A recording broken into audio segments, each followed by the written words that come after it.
जिला प्रशासन बांदीपुरा ने शुक्रवार को सुंबल नगर पालिका समिति में संपत्ति कर सह सहभागिता कार्यक्रम पर जागरूकता का आयोजन किया। आज की जो मुलाकात है ये हमारी एक पहली इंटरेक्शन थी रिगार्डिंग जो नया एक्ट है हमारा, जो उसको 1 मार्च से इम्प्लीमेंट किया जाएगा। उसमें थोड़ा सा रूबरू थोड़ा सा एक आइस ब्रेकिंग सेशन था, जिसमें बताया कि हमारे जो है टैक्सेशन स्ट्रक्चर क्या रहेगा, किस प्रॉपर्टी से होगा और इसमें क्या क्या जो है छूट होंगी, प्लस जो है जो रेवेन्यू कलेक्ट होगा ये विद इन रिस्पेक्टिव म्यूनसिपैलिटीज़ के पास ही होगा ताकि एम्यूनिटीज़ सुधारी जाए।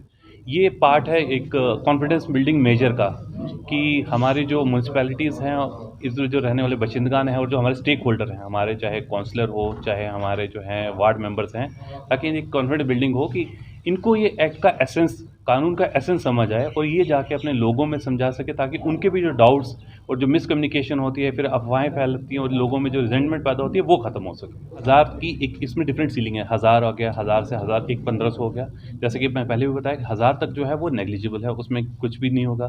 फिर जो बिल्डिंग है, बिल्डिंग के परचेज में जो लैंड है या जो एग्रीकल्चर लैंड है, रिलीजियस प्लेसेस है, ये सब जो है वो टैक्स से जो है उनको पूरा रिलैक्सेशन है।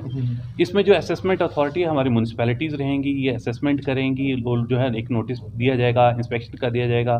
उसमें जो है इनके पास इख्तियारात भी रहेगा कि किसी को अपील करनी है कि उसका टैक्स ज़्यादा बन रहा है तो वो अपील का भी स्ट्रक्चर रहेगा। फिर डिवकॉम जो है उनके पास पावर्स हैं इसको वेव ऑफ करने की, इसको डिसाइड करने की। सबसे फर्स्ट एंड फॉरमोस्ट ये मैसेज है कि ये जो एक्ट है, ये जो कानून है, ये आप ही के लिए है। ये जो टैक्स अगर जो लेवी होगा, जो टैक्स से जो रेवेन्यू आएगा, वो रेवेन्यू भी आप ही के लिए है। तो और ये एक प्रोग्रेसिव टैक्स स्ट्रक्चर होगा कि जो गरीब तबका है, जो हमारा मार्जिनल तबका है, उसको इस टैक्स से अफेक्ट नहीं होगा। जैसे जैसे प्रोग्रेसिव इनकम या जैसे मतलब जो एसेट है वो उसकी वैल्यू ज़्यादा होगी, उसको टैक्स ज़्यादा होगा।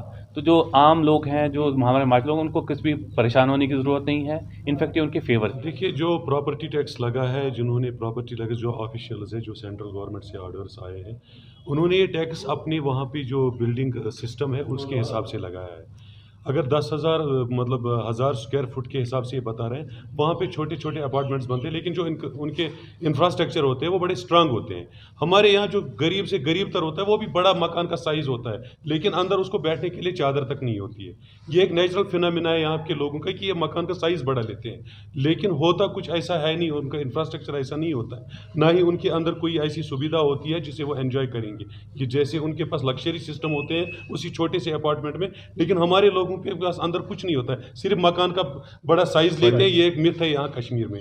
कश्मीर के लोग, मुझे लगता है कि अभी भी मतलब ये प्रॉपर्टी टैक्स देने के काबिल नहीं है, क्योंकि यहाँ ऐसे नामसाइब हालात रहे हैं पिछले 20-30 साल से। लोग बिल्कुल भी काबिल नहीं है कि वो टैक्स दें। इससे पहले भी हम पे बहुत सारे टैक्सेस लगाए गए हैं, ऑलरेडी हम उनको अभी भुगत ही रहे हैं कि हम उससे बाहर ही नहीं निकल आ रहे हैं कि ऊपर से और एक टैक्स लगाया गया। जैसे कि हमें इस एबॉर्गेशन का हुआ, उसमें भी हम लोग मारे गए, फिर कोविड का हुआ, उसमें भी हम लोग मारे गए। अभी इन तूफानों से बाहर ही नहीं निकले और एक टैक्स लगा रहे हैं। मैं चाहता हूं कि गवर्नमेंट को एक बार फिर इस पे थोड़ा सोचना चाहिए कि कश्मीर के लोग अभी इस पोजीशन में नहीं है कि वो ज़्यादा टैक्सेस दे पाए और नए नए टैक्सेस दे पाए।